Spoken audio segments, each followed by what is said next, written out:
ফের জনতার দরবারে রাজ্যের মুখ্যমন্ত্রী শুভেন্দু অধিকারী সল্টলেক সেক্টর 5 এর বিজেপি পার্টি অফিসে জনতার দরবারে মুখ্যমন্ত্রী শুভেন্দু অধিকারী মুখ্যমন্ত্রীর কাছে সরাসরি সমস্যার কথা জানাতে ইতিমধ্যেই সাধারণ মানুষের ভিড় জমিয়েছে সেই ছবি আপনারা দেখতে পাচ্ছেন।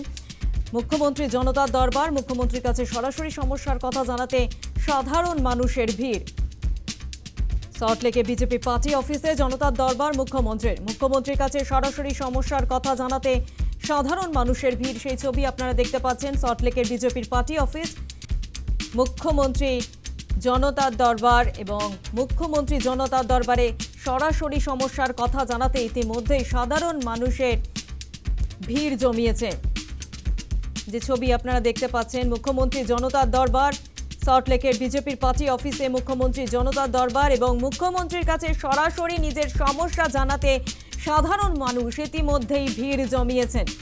যে ছবি দেখতে পাচ্ছেন আপনারা, সল্টলেকের বিজেপির পার্টি অফিস, আর সেখানে মুখ্যমন্ত্রী জনতার দরবার, যেখানে সাধারণ মানুষ তাদের সমস্যার সমাধান খুঁজতে এবং সমস্যার কথা সরাসরি মুখ্যমন্ত্রীকে জানাতে প্রচুর মানুষ ইতিমধ্যেই ভিড় জমিয়েছেন।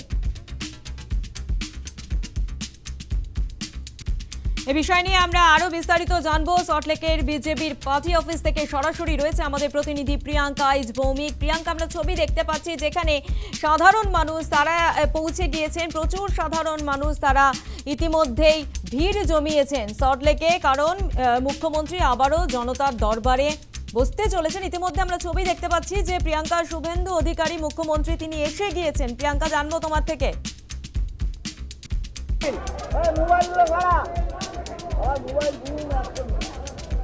আপনারা সেই ছবি দেখতে পাচ্ছেন, মুখ্যমন্ত্রী শুভেন্দু অধিকারী সল্টলেকের বিজেপি পার্টি অফিসে পৌঁছে গিয়েছে। হ্যাঁ প্রিয়াঙ্কা।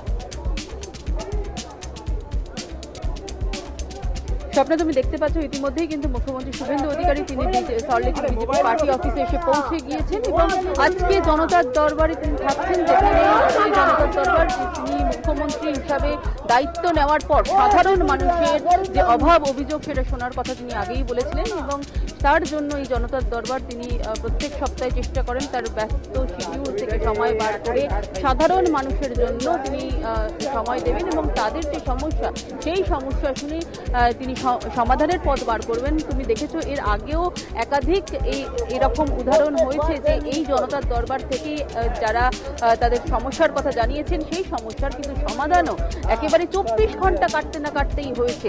সেই ছবিও কিন্তু আমরা দেখেছি, অন্তত পক্ষে পদক্ষেপ নেওয়া হয়েছে, সেই ব্যবস্থা কিন্তু আমরা দেখেছি, দ্রুত পদক্ষেপ নেওয়া হয়েছে। আজকেও কিন্তু বিভিন্ন প্রান্ত থেকে, রাজ্যের বিভিন্ন প্রান্ত থেকে সাধারণ মানুষ তারা এসছেন, যাদের সমস্যা রয়েছে তারা নিজেদের সমস্যা নিয়ে এসছেন এবং তারা এই আশায় এসছেন যে তারা যাতে সমস্যার যে সমাধান তারা পাবে সেই আশা নিয়ে তারা উপস্থিত হয়েছেন। কৃষ্ণনগর থেকে শুরু করে মালদা থেকে শুরু করে কিন্তু একাধিক জেলা থেকে মানুষজন এসছেন।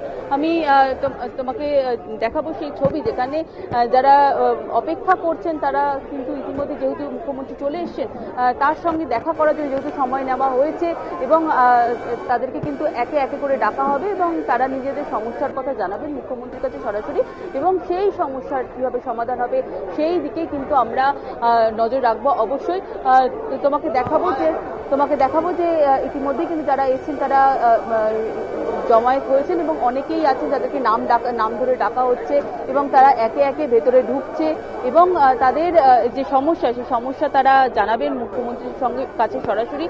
কৃষ্ণনগর থেকে যেমন একজন এসছেন, তিনি অভিযোগ করছেন সরাসরি কৃষ্ণনগরের সাংসদ মহুয়া মৈত্রের বিরুদ্ধে অভিযোগ তুলেছেন।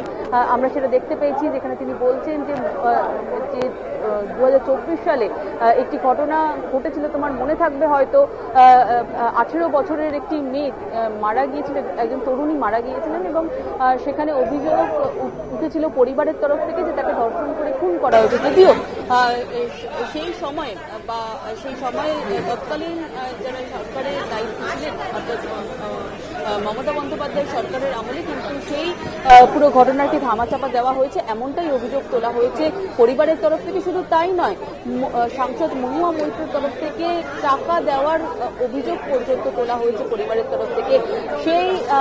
সেই সময়ও কিন্তু যখন বর্তমান মুখ্যমন্ত্রী তখন বিরোধী দলনেতা ছিলেন, তিনি পৌঁছে গিয়েছিলেন কৃষ্ণনগরে তাদের সেই পরিবারের কাছে এবং সেখানে গিয়ে পুরো বিষয়টা নিয়ে সামনাসামনি কথা বলেছিলেন। এবং এতদিন পেরিয়ে গেছে সব ঘটনার, যখন এতদিন পেরিয়ে অতিক্রান্ত এবং এখন বর্তমানে সেই বিরোধী দলনেতা এখন তিনি মুখ্যমন্ত্রী এবং যেহেতু সরকারে রয়েছেন এবং সেই কারণেই তার কাছে সরাসরি যে সমস্যা ছিল 2024 সালে যে ঘটনা ঘটেছিল তার পূর্ণাঙ্গ তদন্তের দাবি এবং সুবিচারের দাবি নিয়ে সেই পরিবারও কিন্তু আজকে জনতার দরবারে এসে হাজির হয়েছে।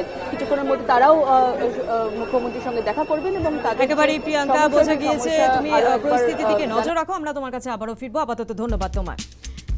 মুখ্যমন্ত্রী জনতার দরবার ইতিমধ্যে সল্টলেকের বিজেপি পার্টি অফিসে পৌঁছে গিয়েছেন শুভেন্দু অধিকারী এবং সাধারণ মানুষ তাদের সমস্যার কথা জানাতে, সরাসরি জানাতে ইতিমধ্যেই ভিড় জমিয়েছেন। যে ছবি দেখতে পাচ্ছেন আপনারা, সল্টলেকের বিজেপির পার্টি অফিস, যেখানে আজ জনতার দরবারে রাজ্যের মুখ্যমন্ত্রী শুভেন্দু অধিকারী এবং সাধারণ মানুষ তাদের সমস্যার কথা সরাসরি জানাতে ইতিমধ্যেই ভিড় জমিয়েছেন। যে ছবি দেখতে পাচ্ছেন আপনারা, জনতার দরবারে ফের একবার রাজ্যের মুখ্যমন্ত্রী শুভেন্দু অধিকারী সল্টলেকের বিজেপি পার্টি অফিসে পৌঁছে গিয়েছেন মুখ্যমন্ত্রী।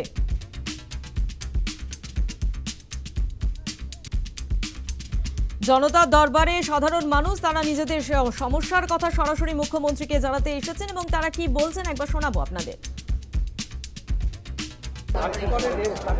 আমার মেয়েটাকে খুন করা হয়েছে 2024 সালে ওই ঘটনাটা ঘটে।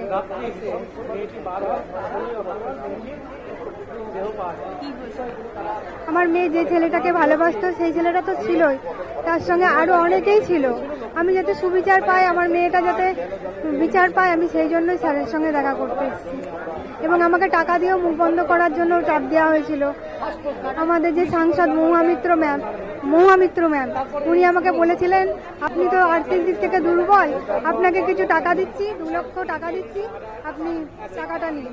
মানে আমি টাকাটা নিলে কেসটা আরও মানে আর কেসের কিছু থাকতোই না, আমি টাকাটা নিইনি। এবং যখন আমি বলি আমার মেয়ের বিচার চাই, উনি ওনার সেটা নিয়ে কোনো মাথা ব্যথা ছিল না এবং পরে কোনো সহযোগিতার হাতও বাড়িয়ে দেননি। ইনি গিয়েছিলেন, এখনকার যে সিএম স্যার উনি গিয়েছিলেন এবং সমস্ত ব্যাপারটা জেনেছিলেন। তখন তো বিরোধী পার্টি ছিল, ওই জন্য আমি মানে কোনো কিছু উনি করতে পারেননি। এখন যেহেতু একটু উনি সিএম হয়েছে, আমি ওনার কাছে এসেছি যাতে আমার মেয়েটা সুবিচার পায়।